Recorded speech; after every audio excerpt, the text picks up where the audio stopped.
Well, the Clippers won. They're a strange franchise. This was a strange series.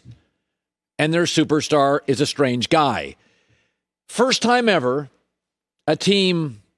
both teams lost all their home games for the first 6 games. And then the champ of the series wins the home game, Game 7. And I'm still not sure if I like the Clippers. Love Kawhi when he's engaged. Friday, he was LeBron-esque. 45 points, 18 of 25 shooting in an NBA playoff game. Sunday, he was near perfect, 28, 10, and 9. If you go to games 6 and 7, I mean, this is LeBron in his prime. Kawhi shot 100% from the free throw line, 50% on threes, and 70% from the field, and was the top defender, guarded Luka. That is LeBron in his prime. But my takeaway is, why did it take this long? The Clippers won 47 games in the regular season, and that's with Kawhi missing 20 and Paul George missing, 18? They were the much better team. Their coach had, the Clippers had won a championship, and their bench is better, and their star is a veteran star, and their number 2 is better, and they're deeper. And this went 7. I know Clipper fans want to throw a parade today, but because this series went 7, you have to face Utah and Utah tomorrow. And you're going to lose that, and you're going to be digging yourself out of another hole. Kawhi Leonard, we all know this. He started, it got termed once he did it, load management, where you're not quite sure if the body's right. He takes 20 games off a year in his prime. Like, this is his prime. This isn't LeBron in year 18. This is his prime. But Kawhi also appears to take load management games mentally when he plays, but he's just kind of drifting around, and he's giving you about 65, 70%. He wasn't guarding Luka for the first several games in this series. Didn't LeBron always just embrace that challenge and say, D. Wade embraced that challenge? The greats embrace that challenge, the Kevin Garnetts. He's just an interesting cat. So this morning I wake up and my question is, do I like the Clippers? No, I just like Kawhi when he's completely engaged. He is the best get a basket and get a stop guy in the NBA. There's no doubt. I've been saying that for years. You need a stop, he's it. You need a basket, he's it. But remember, as your Clipper parade is working its way down Main Street, they lost in the second round last year.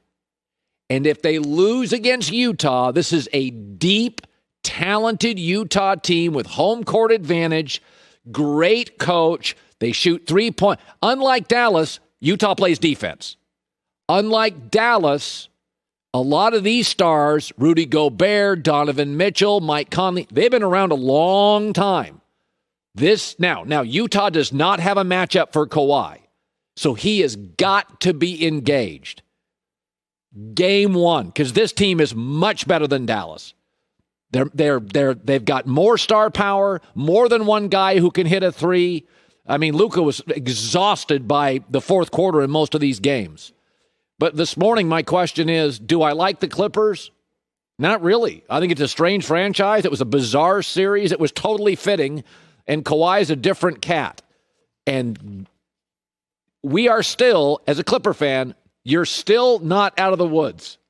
They lost round 2 last year, and they got rid of Trez, and they fired Doc. And if they lose round 2 of this year, trust me, kabloom is still around the corner.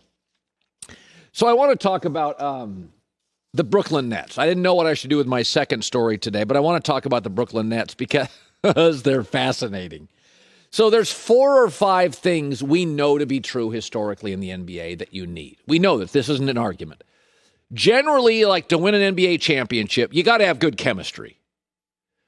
It helps if your coach has coached in the playoffs before.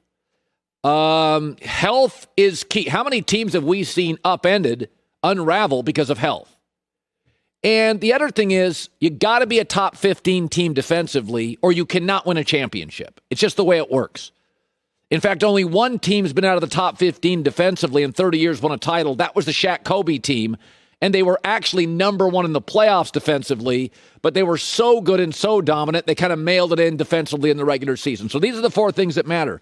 Oh, wait, Brooklyn has none of them. Kyrie, Harden, and KD played 8 games total. Harden's already hurt. Steve Nash has no coaching experience in high school, college, or the pros, and their defense is 23rd. Yet they are so gifted and so skilled, they beat a Milwaukee team that has all 4 of those. How discouraging must that be? I'm watching that game and I'm thinking, James Harden's out in the first minute, and Brooklyn still almost effortlessly wins that game. Brooklyn is the Tesla of the NBA. Tesla does everything wrong. Elon Musk is crazy. He's a CEO. Now he's doing cryptocurrency. He's smoking pot on podcasts. J.D. Power and Associates says you'll have more problems as a Tesla owner in the first 3 months of owning it than all other 31 automakers in America. It took them 17 years to make a profit. 17 years to have a profitable year at Tesla.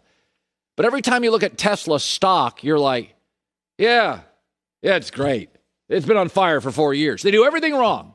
But they have a brilliant guy, crazy town, but a brilliant guy running the company, and that is Brooklyn. They don't play really good defense. They don't have their health. They don't have their chemistry. Their coach has no experience. Milwaukee has all that, and they fly through them. And my takeaway is the message that sends to Damian Lillard, to Zion, to Luka, to a young Ja Morant is, don't waste your time. Go hook up with A's. I mean, Damian Lillard. I mean, that you're going to keep carrying B and C players? I mean, Zion. I mean, I like Lonzo Ball too, but Brooklyn's messaging is you don't have to have the perfect coach, the perfect chemistry. You can take games off. You don't even have to be healthy. There's a reason we send an all-star team to the Olympics. There's a reason AAU basketball is essentially in Atlanta, Detroit, Seattle, Dallas, Philadelphia. All the best players play on 1 or 2 teams. It's just easier. You don't have to have perfect chemistry in AAU. By the way, Kentucky's one of the winningest programs. They don't even have a senior night, just a revolving door of one-year players, and they win a bunch of games.